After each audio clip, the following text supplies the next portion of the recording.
Hello दोस्तों, मैं शिखा मिश्रा। आप सभी का स्वागत है अपने बिहार अड्डा 24/7 चैनल पर। और आज आप सभी के लिए मैं लेकर आई हूँ फायरमैन बैच के लिए एक आपकी डेमो क्लास, जिसमें हम कैसे पढ़ने वाले हैं हिंदी के बारे में विस्तार से ये चर्चा करनी है। और आज मैं उसी का एक टॉपिक लेकर आई हूँ, हिंदी भाषा का उद्भव और विकास।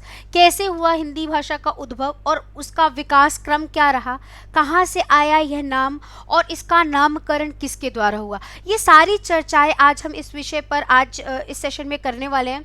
तो आप सभी लोग फटाफट से पहले तो इस सेशन को शेयर कर दें, ज़्यादा से ज़्यादा स्टूडेंट्स को पहुंचा दें ये बात। क्योंकि देखिए बच्चा, आप लोग बार बार कहते हैं कि मैम कुछ टॉपिक बताइए, कुछ टॉपिक बताइए। तो बिल्कुल टॉपिक से रिलेटेड आज चीज़ लेकर आई हूँ और बहुत डिटेल से बारीकी से जानेंगे हिंदी भाषा का उद्भव और विकास क्या रहा, कैसे रहा और कैसे हमें इसको पढ़ना है। तो स्टार्ट करते हैं सेशन। सबसे पहले आप सेशन को जल्दी जल्दी से शेयर कर दें, ठीक है। तो बात करते हैं, इसको समझाने से पहले मैं थोड़ी चीज़ें यहाँ पर लिखना चाहूँगी और बताऊँगी कि बच्चा देखिएगा, हिंदी जो भाषा है आपकी, हिंदी भाषा का जो उद्भव है, देखिए हुआ क्या था। जो ईरानी थे, ठीक है, ईरानी जो भारत की तरफ में आए, ठीक है, नीचे से इस तरफ जो आए, तो जहाँ पर सिंधु घाटी, हमारी जो सिंधु घाटी सभ्यता थी, सिंधु घाटी सभ्यता वो रहती थी, ठीक है। तो सिंधु घाटी जो सभ्यता रह रही थी, उसमें जो सिंधु लोग थे, उनको वह क्या थे, वह ईरानी थे, ईरानियों द्वारा हुआ था। पहली बात तो ईरानी जब आए तो उनकी जो भाषा था, भाषा में बहुत अंतर था। भाषा जो हम बोलते हैं, उनके अक्षर में कुछ हेर फेर था। वह सिंधु ना, स ना बोलकर ह बोलते थे। क्या बोलते थे? ह बोलते थे। और प को क्या बोलते थे? जैसे अगर हम बोले कि जैसे फा है, फ को वो प बोलते थे, ठीक है। ऐसा उनका जो बोलने का लहजा था वो थोड़ा सा क्या होता है, अलग होता था, जिस कारण वह सिंधु ना बोलकर क्या बोलते थे, सिंधु। और ध को वह बोलते थे द, ठीक है। ये उनके कुछ अक्षर थे जिनको वो परिवर्तित करके बोला करते थे। तो जो सिंधु है उनको वह बोलते थे हिंदू, ठीक है। और यही हिंदू शब्द रूढ़ होते हुए आगे चलकर हिंदी बना। तो जब प्रश्न आता है कि हिंदी का उद्भव, मतलब हिंदी जो नाम है, हिंदी भाषा का जो नामकरण है ना, हिंदी भाषा का जो नामकरण है वह किसके द्वारा हुआ? तो ईरानियों के द्वारा हुआ। इनकी जो भाषा थी वह फारसी थी। क्या थी? फारसी थी। पारस के पारसी ये लोग थे, इसीलिए इनकी भाषा फारसी कहलाई। पारसी होती है वैसे, लेकिन ये बोलते थे तो फारसी हो गया। तो ईरानियों ने इसका क्या करा था? नामकरण करा था। और हाँ बिल्कुल, तो इसका जो नामकरण था वह ईरानियों के द्वारा हुआ था। और परिवार जो था वह भारोपीय परिवार था। देखिए इसमें फिर से एक चीज़ और बताऊंगी कि कुछ जो सदर्न रशिया से होते हुए कुछ जो हमारे तरफ आए, कह सकते हैं आर्यंस थे जो, ठीक है। कुछ आर्यन इधर आए और कुछ किस तरफ चले गए? आपके यूरोप की तरफ चले गए। कुछ इंडिया की तरफ आए, कुछ यूरोप की तरफ चले गए। तो इंडिया और यूरोप, है ना। अगर हम करें भारत, मैं इसको एक बार इरेज करके फिर से बता देती हूँ। क्या कह सकते हैं हम? भारत, ठीक है, और यूरोप दोनों में गए। तो इनसे जिस भाषा, जिस परिवार की उत्पत्ति हुई उसे कहा गया भारोपीय परिवार। क्या कहा गया? भारोपीय परिवार कहा गया। भारत धन यूरोप से बना भारोपीय परिवार। और इसकी जो भाषा थी वह, मतलब जिस परिवार से मानी जाती है वो भारोपीय परिवार। और लिपि जो कही जाती है वे देवनागरी है। देवनागरी कैसे पढ़ी, ये तो हम आगे चर्चा पे बात करेंगे, वार्तालाप करेंगे। अब ज़रा थोड़ी सी चर्चा हम ये कर लेते हैं कि इसका क्रम क्या रहा। बहुत सारे बच्चों के सामने ये बहुत बड़ा प्रश्न आ जाता है कि हमें क्रम, मैडम हमें क्रम नहीं याद होता, क्रम कैसे याद करें, क्रम क्या रहा होगा। तो सबसे पहले जब हम कहते हैं ना कि संस्कृत रही हुई, अगर आपसे कोई पूछे कि हिंदी का उद्भव कहाँ से हुआ या हिंदी की उत्पत्ति कहाँ से हुई, तो आप सभी को पता है कि हिंदी की जो उत्पत्ति हुई है वह हमारे किससे हुई है? संस्कृत से हुई है ना। तो संस्कृत जो थी, सबसे पहले संस्कृत का प्रयोग किस में किया गया था? वेदों में। तो क्या कहलाई? वैदिक संस्कृत, ठीक है। क्या कहलाई? वैदिक संस्कृत। अब वैदिक संस्कृत, जब भी याद रखना, जब भी कोई भाषा जब तक बोलने तक होती है वह भाषा आसान होती है। आप सब भी हिंदी बोल लेते हैं, लेकिन शुद्ध हिंदी क्या आप पढ़ना तो पढ़ लेंगे, लेकिन क्या समझ पाते हैं या बोल पाते हैं या उसका प्रयोग करते हैं? नहीं। शुद्ध हिंदी आप समझ नहीं पाएंगे, इतनी शुद्ध होती है। उसी तरीके से ही कोई भाषा जब तक बोली जाती है वह आसान होती है, लेकिन जब उसी भाषा में किसी साहित्य की रचना कर दी जाती है तो उसका व्याकरण बन जाता है, और व्याकरण के कारण वह भाषा परिनिष्ठित भाषा बन जाती है, जिसके कारण वह क्या हो जाती है, आम लोगों की भाषा से परे हो जाती है। आम लोग जो नहीं बोल पाते हैं, आम बोलचाल की भाषा नहीं रह पाती है, तो उस भाषा वह भाषा धीरे धीरे अपना अस्तित्व खोने लगती है, और लोग ऐसी भाषा के कोई खोज करने के लिए निकलते हैं कि यार जो हम दैनिक जीवन में आसानी से प्रयोग कर पाएं। ठीक है, तो वैदिक संस्कृत भी ऐसी थी, जब तक बोली गई इजी, जब उसमें वेदों की रचना हो गई तो वह भाषा बहुत परिनिष्ठित हो गई, बहुत मुश्किल हो गई, जिसका आम बोलचाल में मुश्किल हो गया। तो लोगों ने एक भाषा की उत्पत्ति करी जिसको कहा गया लौकिक भाषा। ठीक है, लोगों में बोले जाने वाली, लोक बोलते हैं उसे, तो लौकिक भाषा क्या बनी, लौकिक भाषा। लौकिक भाषा मतलब अर्थात लौकिक संस्कृत आई। फिर क्या हुआ, लौकिक संस्कृत के साथ भी यही हुआ, जब उसमें व्याकरण की रचना हो गई तो व्याकरण के बाद फिर क्या हुआ कि भैया फिर उसने अपना रूप परिवर्तन किया। और अब क्या हुआ, महात्मा बुद्ध जी थे, उन्होंने जब निर्वाण प्राप्त कर लिया तो उन्होंने देखा कि अब इस जो मैंने ज्ञान प्राप्त करा है, इस ज्ञान को मुझे लोगों तक पहुंचाना होगा। लेकिन उन्होंने सोचा अगर मैं इस ज्ञान को संस्कृत के माध्यम से पहुंचाऊंगा तो शायद बहुत सारे लोग ना समझ पाए, तो उन्होंने संस्कृत को ना चुनकर उस भाषा को चुना जिसमें लोगों के लिए क्या बन जाए, भाषा ईजी रहे, समझनी ईजी रहे। क्योंकि आप अगर, सिंपल सी बात है, अगर मैं ही यहाँ पर आकर बैठकर उपदेश दूँ तो आप क्यों सुनेंगे, अंग्रेजी में मतलब या जापानीज में बोलूँ तो समझ में आएगा नहीं ना। एकदम आपकी भाषा, ठेठ भाषा में बोलना शुरू कर दूँ तो आप थोड़ी देर रुक के सुनोगे। यही उनके साथ भी था। तो उन्होंने किसकी उत्पत्ति करी, जो भाषा आई, पाली आई। अब उनको जब निर्वाण प्राप्त हो गया तो उनके ही अनुयायियों ने उन्हीं की भाषा को लोगों, उनके उपदेशों को लोगों तक पहुंचाने के लिए भाषा की उत्पत्ति करी। भाई सोचा कि अब इसको लिखना पड़ेगा, तो उसमें भी क्या लिखे गए, ग्रंथ लिखे गए। और जब ग्रंथ लिखे गए तो फिर से वह भाषा व्याकरण में बंध गई। व्याकरण में बंधने के कारण वह भाषा मुश्किल हो गई। फिर पाली से हमारी क्या आई, प्राकृत आई, जिसमें हमारे 24वें तीर्थंकर महावीर जैन जी आ जाते हैं। तो प्राकृत का फिर उन्होंने अपनी जो जितने भी उपदेश थे वो प्राकृत भाषा में करा। और फिर प्राकृत ने फिर अपना एक वापस से व्याकरण, कहते हैं ना हर एक जब भाषा परिनिष्ठ होती है, और हर भाषा परिनिष्ठ होती है तो उसमें ज़रूर साहित्य की रचना होती है। और जैसे ही साहित्य की रचना होने लग जाती है वैसे ही क्या हो जाती है, भाषा व्याकरण में बन जाती है, नियमों में बन जाती है और भाषा मुश्किल हो जाती है। ऐसे ही प्राकृत हुआ तो प्राकृत से निकला आपका क्या, अपभ्रंश। ठीक है, क्या आ गया, अपभ्रंश। अपभ्रंश मतलब क्या था, अप मतलब होता है बुरा, भ्रष्ट मतलब उन्होंने कहा, जो उस समय के साहित्यकार थे उन्होंने कहा कि अपभ्रंश ऐसा था, अपभ्रंश को कहा जाता है खिचड़ी। ठीक है, सभी भाषाओं का क्या था, एक मतलब खिचड़ी बना दी गई। तो जो साहित्यकार थे उन्होंने कहा ये भ्रष्टों की भाषा है, अर्थात मतलब गवारों की भाषा है, भाषा एकदम परिनिष्ठ भाषा नहीं है, इसीलिए उसको कहा गया अपभ्रंश। और अपभ्रंश से ही धीरे धीरे हिंदी ने विकास करते करते आधुनिक हिंदी आती है और उसका एक क्रम तैयार होता है। तो मोटा मोटी तौर पे जो हमारी पहली आती है वैदिक संस्कृत, लौकिक संस्कृत, पाली, प्राकृत, अपभ्रंश, और इसी में से फिर अवहट आती है, फिर हमारी आ जाती है क्या, आधुनिक, पहले प्राचीन, फिर मध्यकालीन और फिर आधुनिक हिंदी। तो ये चक्र जो पूरा है वह मैं आपको पूरे समय क्रम के अनुसार बताऊंगी। एक पहले कहानी थी जो आपको बतानी थी। आप याद रखिएगा किसी भी भाषा को परिवर्तन करने में लगभग 500 वर्ष का टाइम लग ही जाता है। ठीक है, तो ऐसा नहीं है कि एग्जैक्ट 500 वर्ष, लेकिन लगभग 500 वर्षों का समय लगता ही है। तो इस पर ही कुछ महत्वपूर्ण तथ्य हैं, आप इन सबको लिखते चलेगा अपने कॉपी में। ठीक है, ये आपके लिए बहुत महत्वपूर्ण रहेंगे, याद रखिएगा। हिंदी शब्द की उत्पत्ति जो हुई है वे ईरानियों के द्वारा हुई है। हिंदी भाषा की उत्पत्ति भारोपीय परिवार से हुई है। हिंदी भाषा की लिपि देवनागरी है, इसके अलावा अन्य भाषाएं देवनागरी बोलियां हैं। मतलब भाषा तो है, इसके अलावा हमारी बोलियां भी हैं। और देवनागरी बोली में कौन कौन सी भाषाएं बोली लिखी जाती हैं ये भी याद कर लेना, कई बार पेपर में पूछ लेता है। जैसे संस्कृत, मराठी, पाली, कोंकणी, ब्रज, डोगरी, भोजपुरी, मगही, राजस्थानी, बघेली आदि। इतनी सारी चीज़ें हैं, लिख लेना, बहुत काम की चीज़ है आपके। याद रखना, आपसे कई बार पूछ लेता है कि कौन सी ऐसी बोलियां या भाषा है जिसको देवनागरी लिपि में लिखा जाता है। तो लिख लीजिएगा संस्कृत, मराठी, पाली, कोंकणी, ब्रज, डोगरी, भोजपुरी, मगही, राजस्थानी, बघेली आदि। क्लियर है। इसके बाद हम बात कर लेते हैं क्रम की, जो मैंने अभी आपसे बात करा। देखिए, तो सबसे पहले आई प्राचीन आर्य भाषा।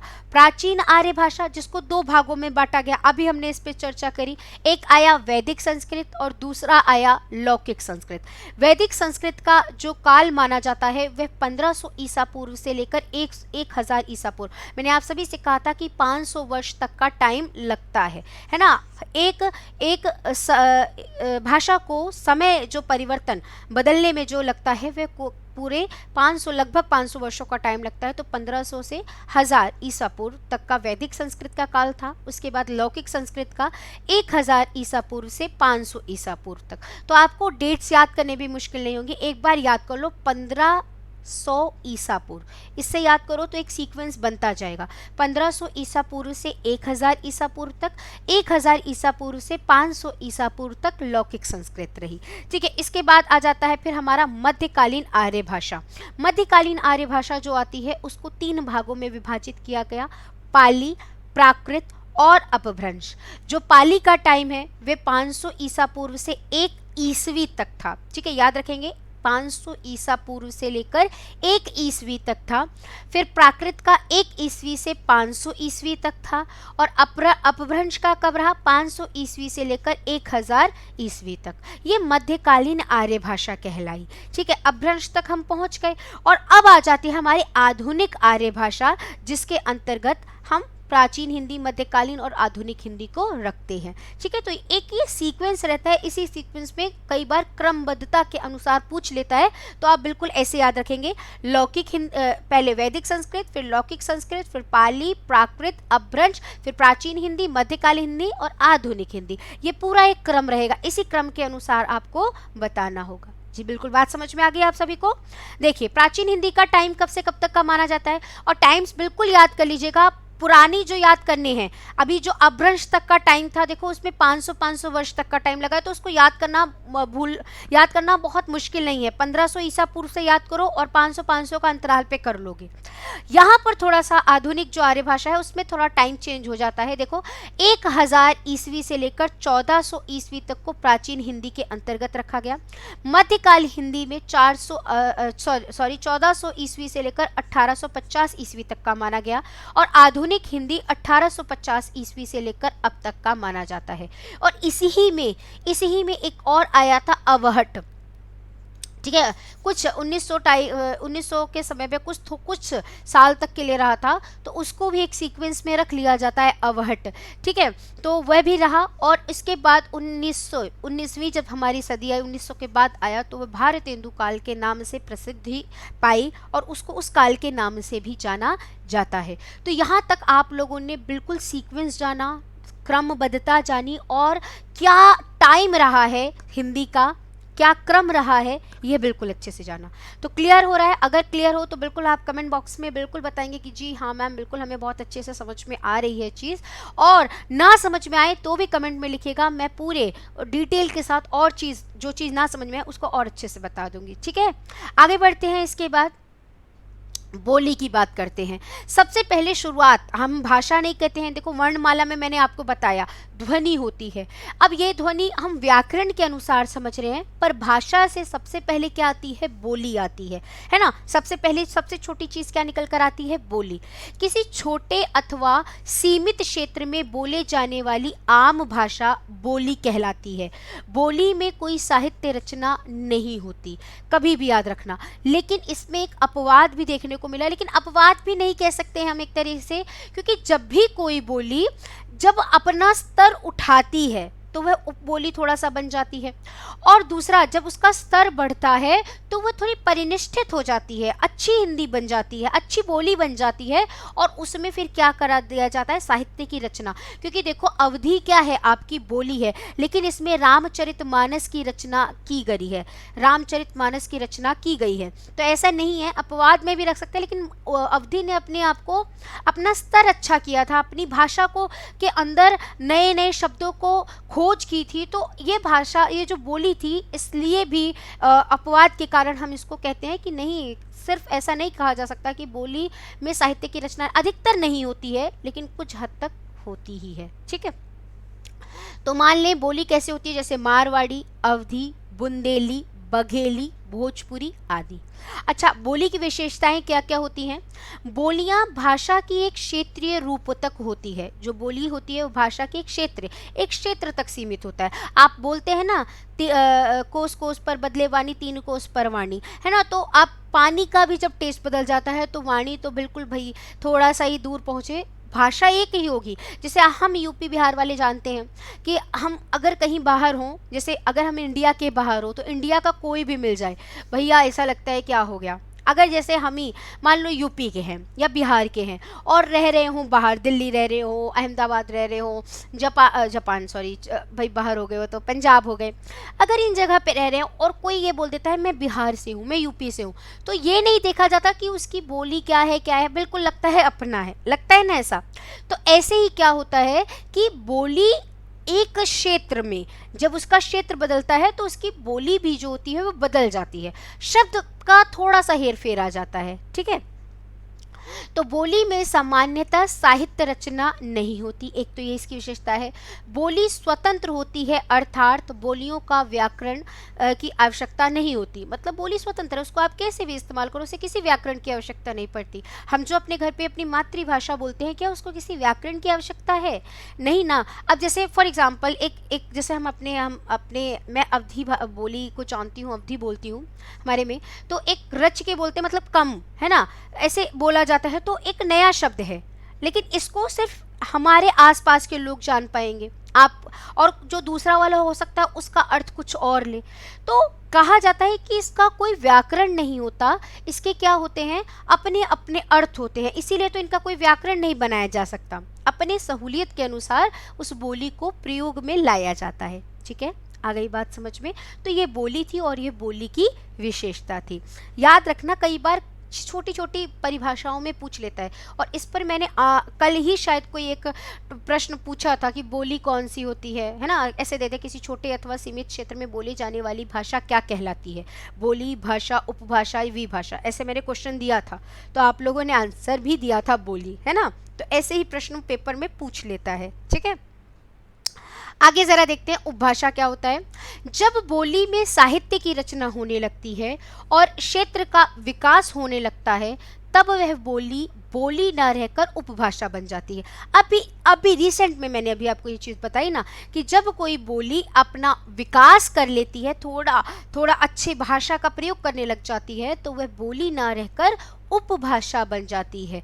जैसे बिहारी, राजस्थानी, पश्चिमी हिंदी, पूर्वी हिंदी, पहाड़ी और आदि। ठीक है, चलिए आगे फिर देखते हैं विभाषा। अच्छा, भाषा और विभाषा इसमें दोनों ही हमको मिल जाएंगे। जब एक साहित्यकार किसी उपभाषा को अपने साहित्य के माध्यम से एक परिनिष्ठित अथवा पूर्णतः शुद्ध रूप प्रदान कर देता है। क्या करता है एक साहित्यकार? उपभाषा, देखो बोली आई, बोली ने अपना थोड़ा सा विकास करा तो उपभाषा बन गई, और उपभाषा ने अपना थोड़ा सा और विकास करा। जब उपभाषा का प्रयोग करा, जैसे तुलसीदास जी ने अवधि का प्रयोग करा साहित्य का, और उसमें अच्छे शब्द का इस्तेमाल करा, तो वह भाषा बन गई, और भाषा बनी और उसने क्या कर दिया, एक रचना लिख दी गई, है कि नहीं।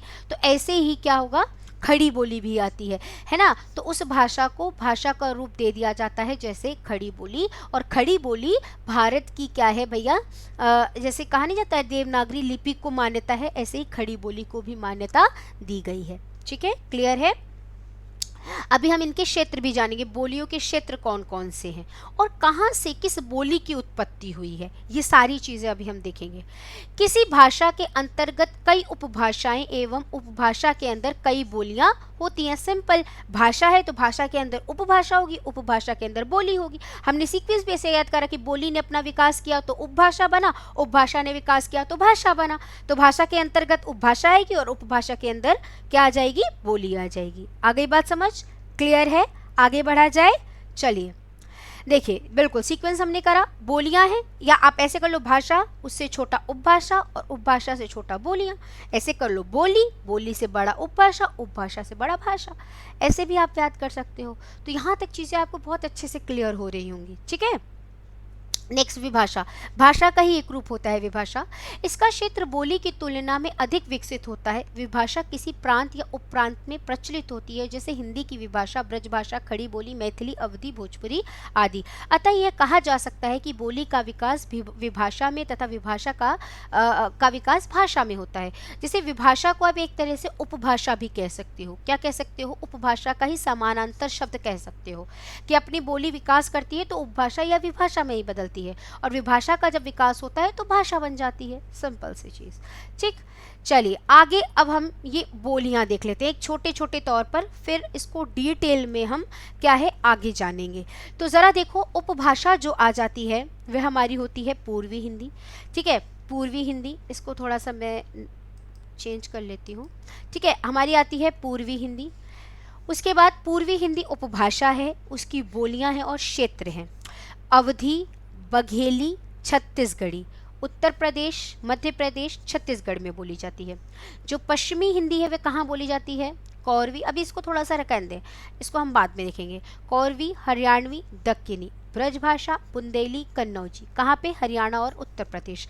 अभी ये छोटे तौर पर, मोटा मोटी तौर पे बताया, इसका ना एक एक डिटेल बताऊंगी मैं आपको, ठीक है। बिहार, मगही, मैथिली, भोजपुरी, बिहार और उत्तर प्रदेश के कुछ जिलों में बोली जाती है, ठीक है।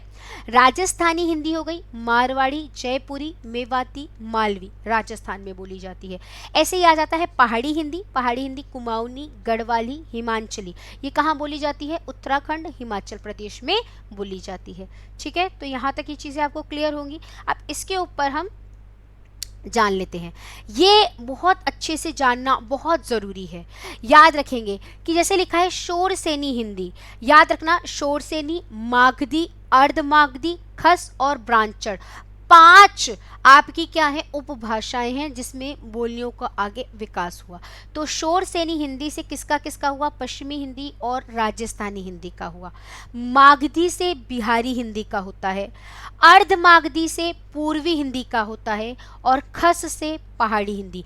फिर से याद कर लेना, शौरसेनी हिंदी से पश्चिमी हिंदी का होता है और राजस्थानी हिंदी का होता है, 2 का होता है, याद रखना। शौरसेनी हिंदी से पश्चिमी हिंदी और राजस्थानी हिंदी, मागधी से बिहारी हिंदी, अर्धमागधी से पूर्वी हिंदी, खस से पहाड़ी हिंदी और ब्राह्मण से सिंधी और पंजाबी, ठीक है।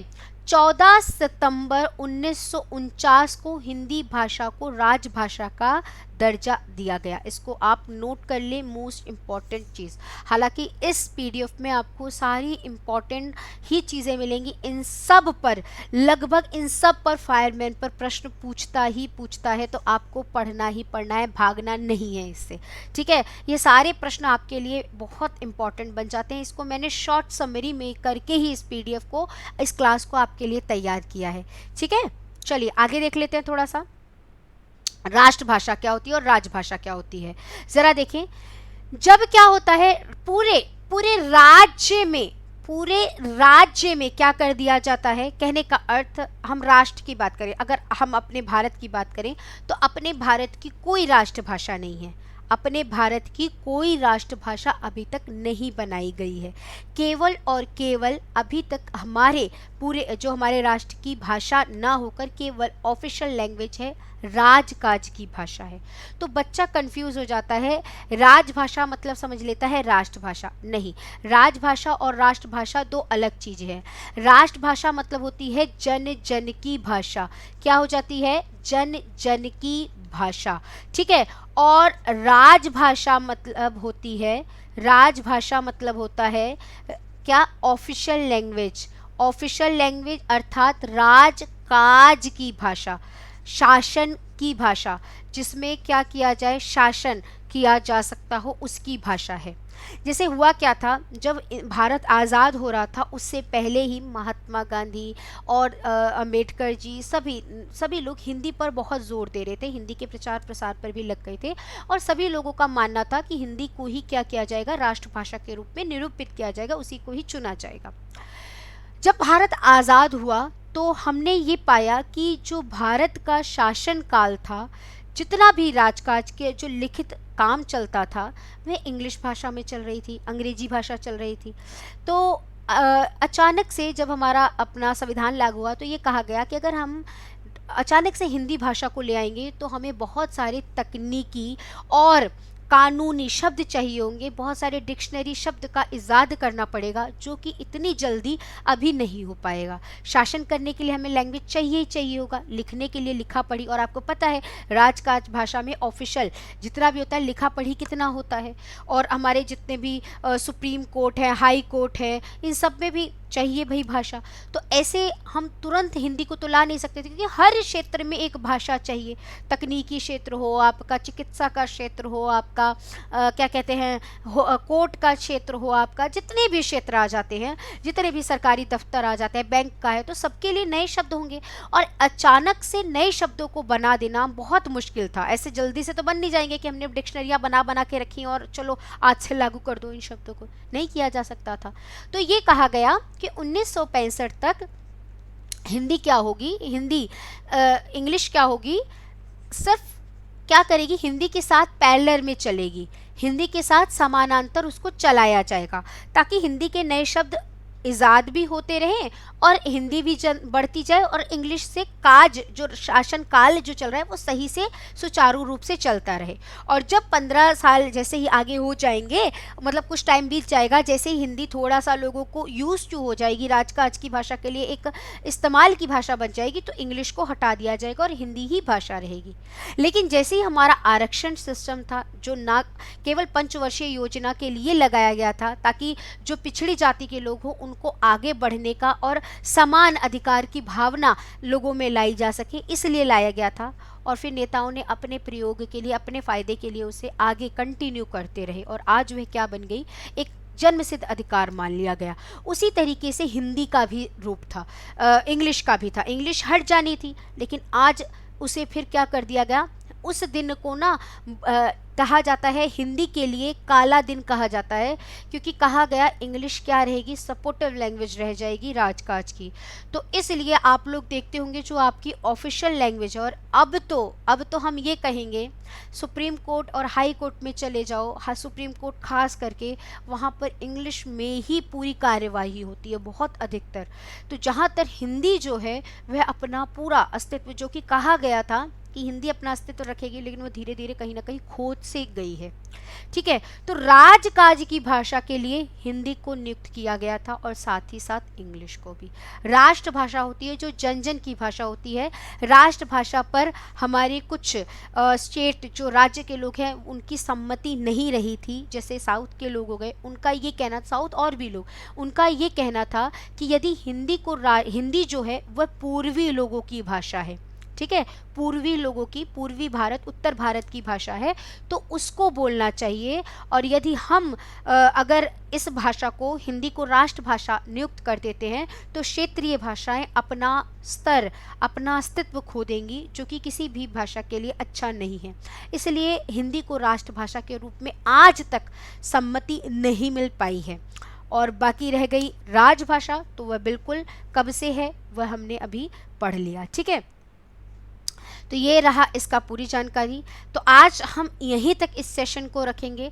होप सो आपको हिंदी के कुछ महत्वपूर्ण तथ्य, हिंदी का उद्भव कैसे हुआ, क्या हुआ, बाकी आगे जो कंटिन्यू क्लास रहेगी वह हम लोग, आपको क्या करना होगा, एक बैच, हमारा जो फायरमैन का बैच है दबंग, उसको परचेज करना होगा। वहाँ पर हम लोग बिल्कुल अच्छे से डिटेल से पढ़ाई करेंगे, देखेंगे, जानेंगे कि बिल्कुल कैसे हिंदी पढ़ना है, हमें हिंदी को कैसे सीखना है। शुरू से वर्णमाला से मैं व्याकरण की शुरुआत कराती हूँ और वहाँ पर मैं आपको कराऊंगी क्या बोलते हैं वर्णमाला, संधि, समास, मतलब एक सीक्वेंस में बढ़ाती हूँ। आपको पहले अक्षर बनाना सिखाऊंगी, फिर शब्द बनाना सिखाऊंगी, शब्द से फिर शब्द में जितने भी व्याकरण आ जाता है, तत्सम, तद्भव, देशज, विदेशज, संकर, आपका संज्ञा, सर्वनाम, क्रिया, विशेषण, अनेकार्थी, समानार्थी, पर्यायवाची, ये सारी चीज़ें कराने के बाद तब मैं आपको बताती हूँ समास। ठीक है, समास पढ़ लो और उसके बाद फिर हम करते हैं क्या, उपसर्ग प्रत्यय पढ़ लिया,